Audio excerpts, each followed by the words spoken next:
many days now with perfect weather, I have made quite good progress. I will share some of the challenges and time-consuming solutions, as well as my creative approach that might surprise some. I have no fancy tools on board and are doing everything alone here with the cockpit as my workshop. And as always, this is not a how-to, it's how I do it.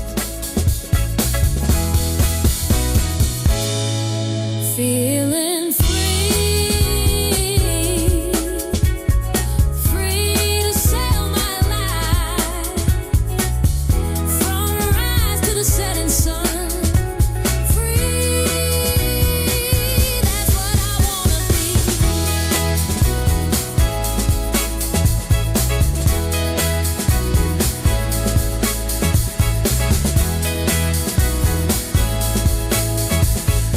This project has matured in my head over the last 7 years, so even when I had the cockpit arch made in Greece, I designed it with my future hardtop in mind.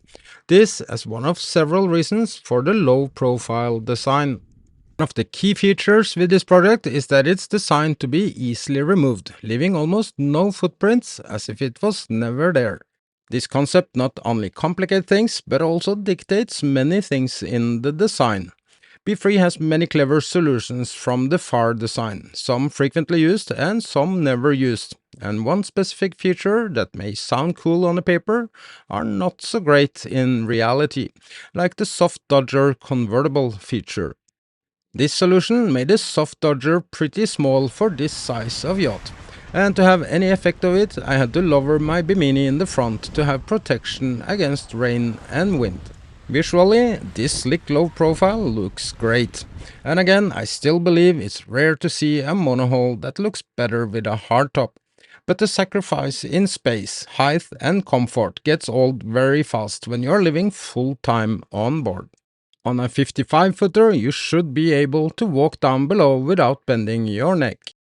Lots of work left to be done here, but this should give you a good impression on how far I've reached by now. Things always looks different on this format versus in real life, but the visibility is by far much better now than how it was before. So I'm pretty pleased with not only the progress, but also the overall impression now that things starts to come together. So in the previous episode I was talking about gaskets and how to organize the windows in the front, and I want it to be more like a flush style, look like just one big screen, yet possible to open every three individually. So I have been driving around in Bali to see if I could find what I need, and I found this one, and I just bought a sample. But it actually fits perfect for the frames, so I think it will do the job. Obviously this is not marine graded, so how long it will last I don't know, because it's metal inside, but I think if I seal it off properly it probably will last for a while. At least it's what I can get my hands on here for now, and yeah, I'm definitely gonna try with this one. It snaps on perfect on the profile I made here, and it's actually, yeah, like this. In the previous episode I shared how I improvised making the frames and the U-shaped profile with a gasket like this in mind. I've also tested out different solutions with and without frames like this, and I've decided to go frameless for a more flush design. Before adding the final layers inside and outside, I need to have all the details in place. Under the roof I'm making inner liners. I'm starting to mass produce the pieces I need, so I will bond them together. This will also be fiberglass to the wall and to under the roof. And when that's done, everything has to be sanded down, and then a final layer over everything that will include the outside walls also. On the inside it's basically the same, and I have been a bit creative with one solution that was a big problem also with the canvas or the soft dodger solution, where the sheet line for the Genoa was touching the canvas and even the stainless. The Genoa track is on the coach roof, but as you can see, even with the pretty small dodger, there was a conflict here. On both port and starboard side, the winches goes the same direction, which means on the port side, the sheet line will be on the inside. To not have a conflict with the hard dodger, I had to make a pipeline. A fast way to make this is to use the core from paper towels that are glued to these honeycomb pieces before covering it with aluminium paper. Then I put fiberglass on top of it to create a half pipe. That's the first step. This is the half pipe that I made first, and I put it on the same paper roll with aluminium foil, and I have glued it with my glue gun so it will not change position, and I can rotate this when I fiberglass this together, so this is gonna bond here to this. For now it looks terrible on the outside before sanded. However, the important part inside will be super smooth, with no sharp edges or anything that can damage the sheet. I'm sure it's many ways to do this, but this was a fast way with what I had on my hand. It still looks a bit rough, but it's gonna look factory made when I'm done here. On starboard side, I'm more or less ready for the final layers, and on this side I have sanded down the rough mock-up and even corrected some mistakes. As you can see, the hard dodger sits in the bay where the soft dodger was stowed away when fall down, and I'm also preparing the covers that only are for visual and has no other function than only make things visual bond together. I'm using another method here to create two pieces after it's cured and cut in two, one for the inside and one for the outside cover. Here it's flipped upside down with a smoother surface up and fitted in place to emulate the old cover. But I extended the new cover to make everything a bit more flush and added thickness to have something to grind down the curve, make it match the coach roof better. The drain for water is left as is. Even though existing hinges here offers no strength in bonding this together, I'm still just gonna keep them there and use the same screws into the hard dodger. The real strength sits on the inside where the inox fittings are removed and old holes gonna be reused. The holes will be made a bit bigger, but at least there will be no new holes and also not visual if rolled back to original solution later. So there you go, this is how far I have reached since last time, and this is actually a real-time video, so this is where I am and what I have done. And it's pretty funny when I have sailors stopping by that actually follow me on YouTube and like, wow, I'm surprised you're still here, and I'm surprised you actually are doing what you say you're doing. So yeah, that's me, I'm real-time. The project here is gonna take a few more weeks, I think. It all depends on the weather. I really hope I will have just as much beautiful weather in the next 2 or 3 weeks as I have had, because it's been very efficient. I'm actually working from sunrise to sunset, more or less almost passing out in my bed when the day is over.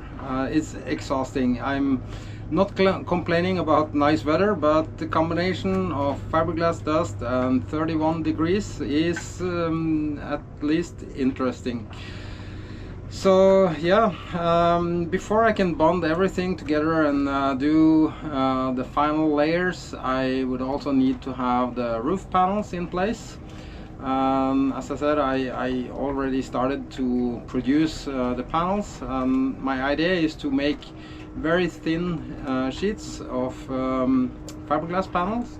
I'm gonna put them in place in the roof, and then I'm gonna bond it together with the walls. So I will not complete the inside before this is in place as well. Pretty much on the outside the same recipe, because I have the inner liner for the roof extension outside of the walls. This needs to be in place also before bonding everything together and for the final layers outside. This is a huge project, and for reference it's almost 4 meter wide and 6.5 meter long, making a self-standing construction with no support columns with these measurements a serious task. As a side note, the roof surface is almost 25 square meters, so it will be possible to add quite a lot of solar in the future. Still, this doesn't look that big because of the overall length on B3. So it's a lot of work, and also a few other details that I will show you in the next, or maybe the episode after the next one. So yeah, I have my hands full here, that's for sure. I'm also starting to prepare for my sail. I hope it's not that far away. So I have updated my maps. There is some problems with navionics in this region, so I don't know what's going on there. Once again, I'm pretty nerdy when it comes to maps, navigation and weathers, and I like to have my tools in working order. And my iPad have died, and that happened just after the navionics maps also did not work for Southeast Asia. So I haven't spent much time to figure out what's going on with the maps on navionics, but once again it proves that like a proper fixed installation is the way to go.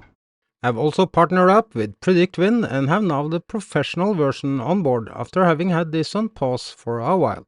So little by little I'm preparing to set sail again in not too long time. I'm not gonna turn this channel into like a TV shop. I'm never gonna spam you with green drinks or VPNs or all kind of bullshit. I mean, there are things that I use and things that I can stand behind, which I don't have any problem to expose. That's actually what I'm using, and this is one of the reasons I'm very happy to have Predict on board. So Predict GIGANTIC, thank you so much and welcome on board. So far I have had lots of fun with this project, and right now even playing a bit with lights to make my final decisions also on this. I would not be honest if I did not admit I'm a bit tired from all the hard work, but I can almost feel the reward only by looking at a product that has been inside my head for years. Thank you all so much for watching and for being here. And if you haven't already subscribed, you can help me to grow this channel by hitting the subscribe button. And if you feel my content is worth to support a bit extra, I would be very thankful to welcome you on my patrons as well. And as normal, a big thank you to all my supporters, sponsors and patrons. Not to forget my amazing friend Eric back home, still in charge of my belongings and collecting my mail and more. He's a legend.